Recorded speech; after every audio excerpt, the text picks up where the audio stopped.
John Anik on location in San Jose here in the pro training room at AKA, and we are joined by the newly minted team captain, DC Daniel Cormier. It's good to see you, man. Thank you, John.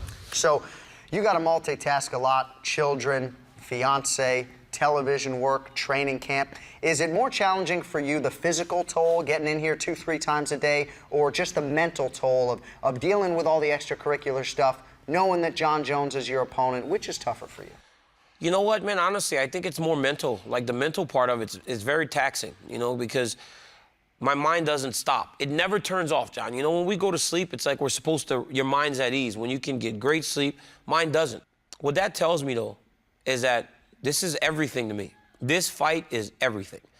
Jon Jones has defended that title 7 times. So for him, this could be another title fight. I want to be ready, man. I want to win this fight, and I want to do it in a way that makes people go, like, scratch their head the next day, you know? So it's probably the mental. If there's one thing you have to take away from Jon Jones, what is it? Length. I've got to take away his length. The wrestling, for me, is that's not as much of a concern as it probably people think it is. I don't believe that he has the ability to actually take me down and control me. If he does get a takedown, I'll just stand up. But the length. If I allow Jon to stand on the outside and point fight me, I'm going to lose. I'm a realist, Anik. You know that. I mean, you've known me. You've talked to me for a long time. We've worked together. I'm a realist. And if I try and point fight Jon and I try to go tit for tat with Jon Jones, I'll lose. I can't do that. I've got to make him fight me. Get my head in his chest, take him down, beat him up, and just pressure him in a way that nobody's done before. That 25-minute fight with Josh Barnett, I got to think that's something that gives you a lot of confidence, knowing that you can be in there with one of the best heavyweights in the world, take his best shots, and really dominate a fight over 25 hard minutes. Yeah, for sure. I'm going to draw from the Barnett fight because it's the only 5-round fight I've had.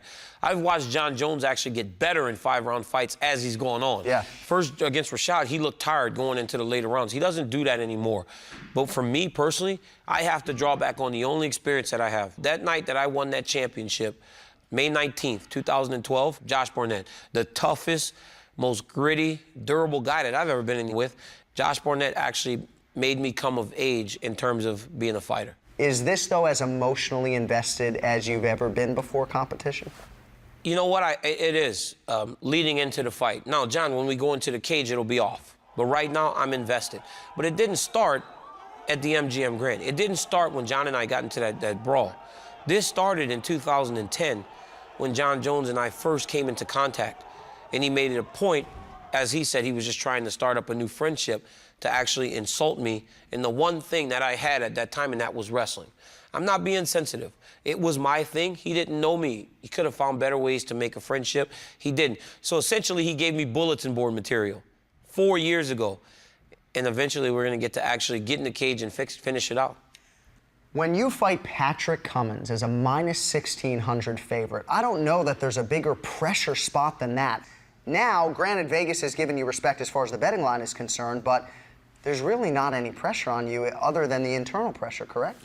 Yeah, but that's the heaviest pressure. That's the biggest pressure, the pressure you put on yourself. There's nothing that I can feel any more than what I put within myself.